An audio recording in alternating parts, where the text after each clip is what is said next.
Hi, this is Smislav the Slayer. We're going to be doing a live Blitz chess game commentary.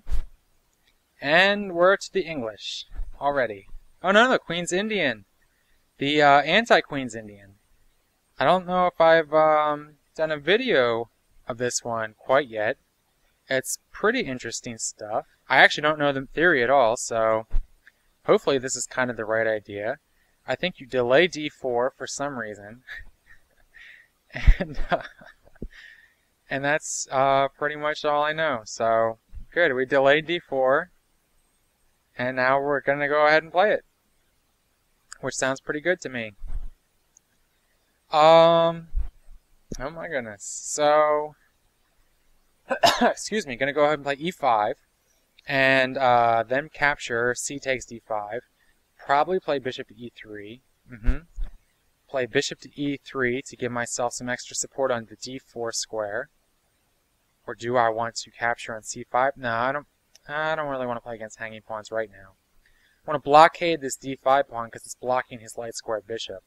So after c takes d4, I'll play knight takes d4. Then I also have ooh, that was probably a blunder. Okay, well, I got away with it. I just gave up. I could have just played knight takes e5, but anyway, excuse me. Then probably bishop to d3, castles king side, sounds pretty solid. Looks pretty solid. Here I'm going to go ahead and play knight, ooh, I don't want to block my bishop though. An interesting problem. Well, let's go ahead and play knight to b5. That looks real funky. And if bishop takes, knight takes, or knight to d6 check.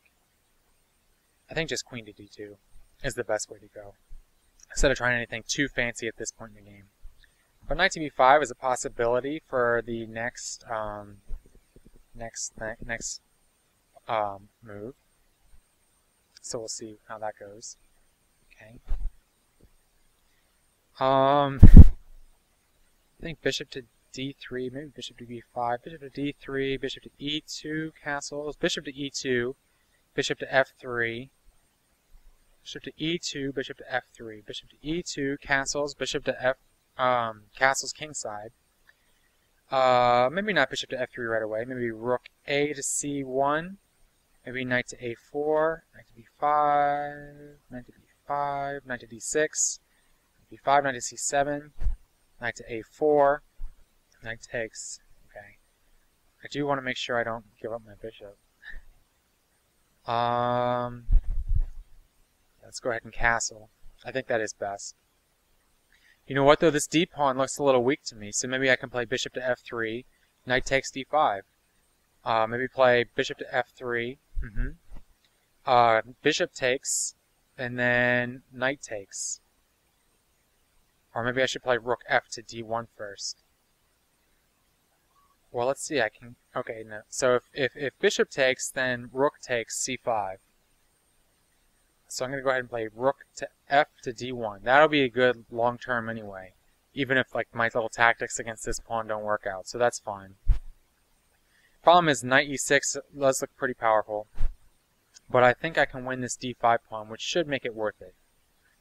Because knight takes d5, bishop takes d5, bishop takes d5, and I don't really see...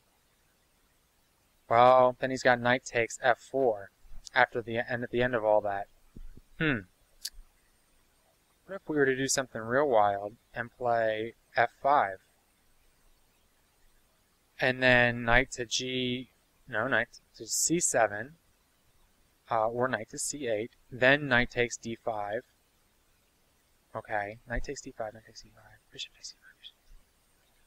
Rook takes c5. And then I lose a queen. That's not ideal. But we have resources. We'll play b4 to get the rook off of this c file. And now we can actually play knight takes d5. Or do I want to play bishop first? I think it doesn't quite matter. Do I want to play a3 first? a3 might be best. Knight takes d5, knight takes d5, bishop takes d5, c5, queen, queen, rook, rook, rook, no, a3 first. This e-pawn's under attack though, unfortunately. That's a bummer. That's a real bummer. So we can abandon this plan. Ooh, let's not go crazy quite yet. Ooh, well, let's see. What can I do? Knight, bishop, queen. No, it just loses the rook, and I don't have any way to get this rook out of here. That's too bad. What if I did this? The idea of queen takes, then knight takes, it just doesn't work. I blundered. Because knight takes, bishop takes, bishop takes. Yeah, and this rook right here is going to be the problem. Not to mention I lose my queen in this line. Ooh, that's pretty bad. Well, I'm going to resign. I'm not going to try to play this one out. So, we got to an anti-Queen's Indian, and admittedly, I did not know exactly what I should do. And unfortunately, I actually like the position we got to with this kind of position. Though bishop takes d4 here is definitely best, because knight takes d4 loses the e-pawn. Basically, I guess I just kind of blundered away a lot of material in this game. So bishop takes d4 with the idea of if knight to c6, then I guess queen to d2 to protect this e-pawn is kind of necessary. So maybe my whole opening plan wasn't so great with these c5 and d5. Maybe the whole construction of this big pawn center just doesn't quite work out in this opening. And then I guess moving along though, because I did make mistakes otherwise. Attacking the d-pawn I think was a good idea. And I actually did like this f-pawn thing, but now here... Well, I don't know, f-pawn gives up a lot of the e5 though. And that's kind of problematic. Maybe rook to e1 first, and then rook a to d1.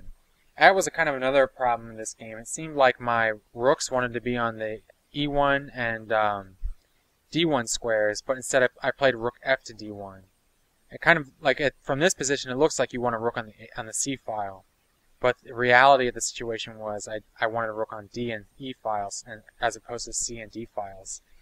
So that's something to kind of keep account of, is to remember that you might want to play f5. Yeah, and I mean it's not that hard to see. It's just after the knight e6, f5 is going to be that's going to be a move that's sort of in the books for a little bit to take away this e6 square. So that's something I could probably try to look at next time. But I mean, you know, it went pretty well. So thanks for watching.